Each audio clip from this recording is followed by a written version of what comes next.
नुसत्या सुगंधानेच खावासा वाटणारा हिरव्या वाटणातील मस्त असा चमचमीत झणझणीत वाटाणे भात किंवा कोथिंबीर भात म्हटलं तरीही चालेल। मसाले भात बनवण्याचे बरेच सारे प्रकार आहेत, पण मसाले भात सोडून जर वेगळं काही करायचं असेल तर थोड्याशा वेगळ्या पद्धतीचा मस्त असा हिरव्या वाटणातला चमचमीत वाटाणे भात मी बनवलेला आहे। आणि यामध्ये कोणकोणत्या मसाल्याचा वापर केला आहे हे सुद्धा तुम्हाला यामध्ये पाहायला भेटेल, तर व्हिडिओ स्किप न करता शेवटपर्यंत नक्की पहा। खरंच तुमचा विश्वास बसणार नाही, पण यामध्ये जे हिरवं वाटण घातलेलं आहे त्याचा फ्लेवर भातामध्ये उतरतो आणि त्याची चव तर खूपच जबरदस्त लागते। तर एकदा तरी नक्की असा भात बनवून बघा, मला खात्री आहे तुम्हाला सर्वांना खरंच खूप आवडेल। चला तर मग याची रेसिपी पाहूया। सगळ्यात अगोदर इथे 1.5 वाटी तांदूळ घेतलेत मी। रेशनचा तांदूळ सोडून कोणताही तांदूळ तुम्ही घेऊ शकता।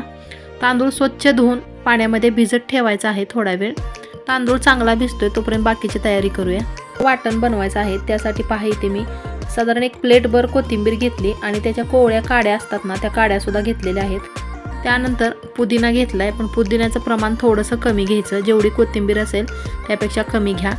नंतर इथे हिरव्या मिरच्या घेतलेल्या आहेत, साधारण 7-8 हिरव्या मिरच्या आहेत। 1 इंच आल्याचा तुकडा घेतलाय, लसूण पाकळ्या घेतलेल्या आहेत। त्यानंतर जिरे 1 चमचाभर जिरे घेतलेत, दालचिनी, काळी मिरी आणि लवंग। आता याचं प्रमाण तुमच्या आवडीनुसार ठेवा तुम्ही। हिरवी मिरची जर जास्त झणझणीत भात हवा असेल तर मिरचीचं प्रमाण सुद्धा जास्त घ्या आणि मसाल्याचं प्रमाण सुद्धा तुम्ही जास्त घेऊ शकता। कोथिंबीर, पुदिना आणि हे सगळे मसाले, हिरवी मिरची, आलं, लसूण हे सगळं एकत्रच बारीक करायचं आहे आणि वाटताना थोडंसं पाणी घातलं तरीही चालेल। तर अगोदर हे बारीक करून घेते। वाटताना लागलं तरच पाणी यामध्ये घाला, एकदम बारीक अशी पेस्ट बनवून तयार आहे। 2 कांदे चिरून घेतलेत आणि चिरताना असा उभा पातळ कांदा चिरायचा आहे। त्यानंतर ओला वाटाणा, साधारण 1 प्लेटभर ओला वाटाणा घेतलेला आहे। वाटाण्याचं प्रमाण सुद्धा तुमच्या आवडीने कमी जास्त करू शकता तुम्ही। आणि इकडे पहा, पातेल्यामध्ये पाणी उकळत ठेवलंय।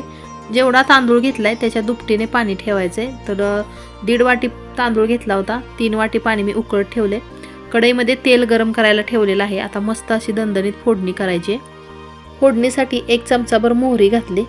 मोहरी छान अशी तडतडली की त्यामध्ये जिरे घालायचे, अर्धा चमचा जिरे घेतले।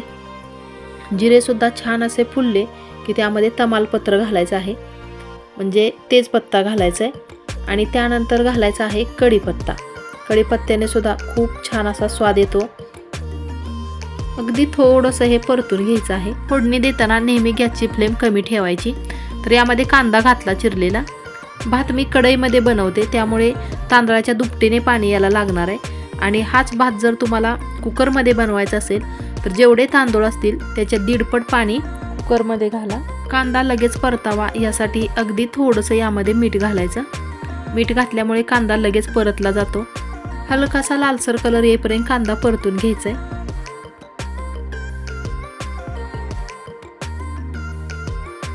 छान असा कांदा परतलेला आहे।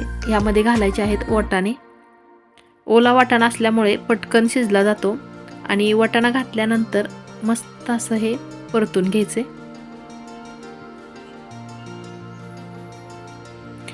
थोडंसं परतल्यानंतर यामध्ये हे जे वाटण बनवलं होतं मसाल्याचं ते वाटण यामध्ये घालायचे।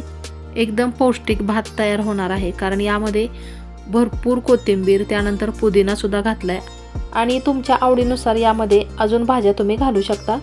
एकदम छान मस्त असा सुगंध पसरलाय सगळीकडे। तर आता यामध्ये हे जे भिजवलेले तांदूळ आहेत ते तांदूळ घालायचे।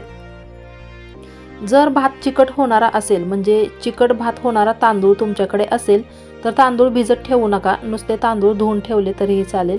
बऱ्याचदा काय होतं पहा, तांदळामध्ये सुद्धा खूप फरक असतो। काही तांदूळ म्हणजे भात असा सुटसुटीत होतो आणि काही तांदूळ असे असतात की एकदम चिकट भात होतो।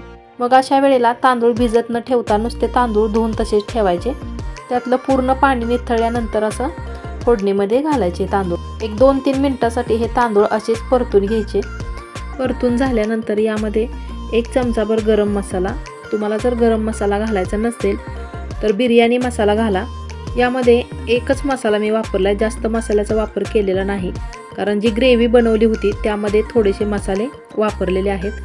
त्यामुळे अगदी थोडंसं 1 छोटासा चमचाभरच मसाला मी घातला यामध्ये। हे चांगलं मिक्स करून घ्यायचं 1 मिनिटभर।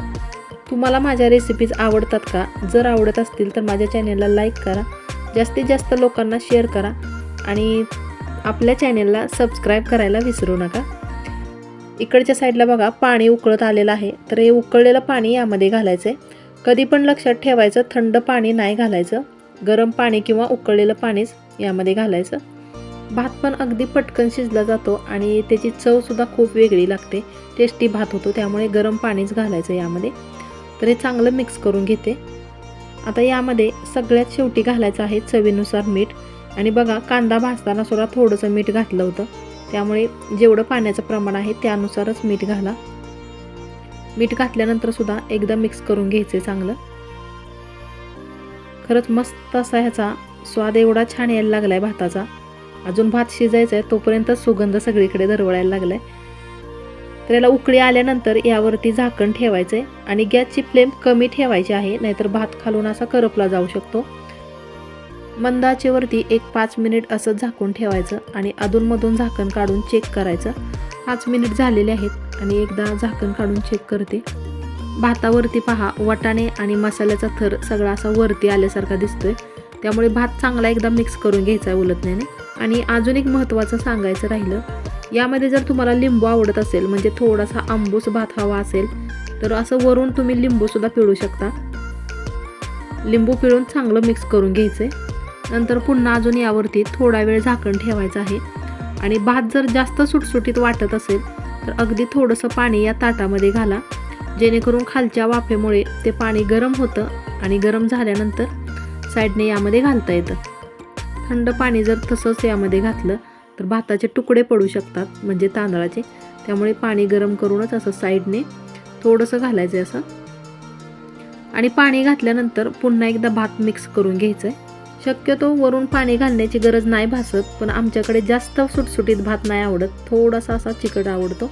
त्यामुळे थोडंसं पाणी अजून यामध्ये मी घातलेलं आहे. मिक्स करून झाल्यानंतर पुन्हा अगदी 2-3 मिनटासाठी यावरती झाकण ठेवायचं आहे. माझ्या चॅनेलवरती तुम्हाला नवीन जुन्या पारंपरिक अगदी सगळ्याच प्रकारच्या रेसिपीज पाहायला भेटतील. त्याला चांगली वाफ आल्यानंतर आता यावरचं झाकण काढते. भात व्यवस्थित शिजलाय का नाही हे अगोदर चेक करते. अगदी परफेक्ट भात व्यवस्थित शिजलेला आहे. तर गॅस मी बंद केलाय आणि गॅस बंद केल्यानंतर सुद्धा 1-5 मिनिट याच्यावरती झाकण ठेवून असंच हे झाकून ठेवायचं आहे. याच्या वाफेमुळे भात अजून छान फुलतो. 5 मिनिटानंतर पहा आपला भात तयार आहे. तर मस्त असा हिरव्या वाटणातला चमचमीत, झणझणीत आणि खायला खूपच टेस्टी लागणारा वाटाणे भात, कोथिंबीर भात आपला तयार आहे. मग कशी वाटली तुम्हाला आजची रेसिपी? आवडली असेल तर लाईक करा आणि कमेंटमध्ये मला नक्की कळवायला विसरू नका. आणि हो, चॅनेल सबस्क्राईब केल्यानंतर त्याजवळील बेल आयकॉनवरती क्लिक करा. नंतर ऑल ऑप्शन येईल, त्यावरती प्रेस करा. त्याने काय होईल की माझ्या प्रत्येक रेसिपीची नोटिफिकेशन सगळ्यात अगोदर तुम्हाला मिळेल. माझी कोणतीच रेसिपी मिस होणार नाही. लवकरच भेटूया पुढच्या नवीन एका छानशा रेसिपीसोबत. तोपर्यंत आनंदी राहा, खुश राहा, मजेत राहा आणि असंच काहीतरी पौष्टिक बनवून खात राहा. धन्यवाद.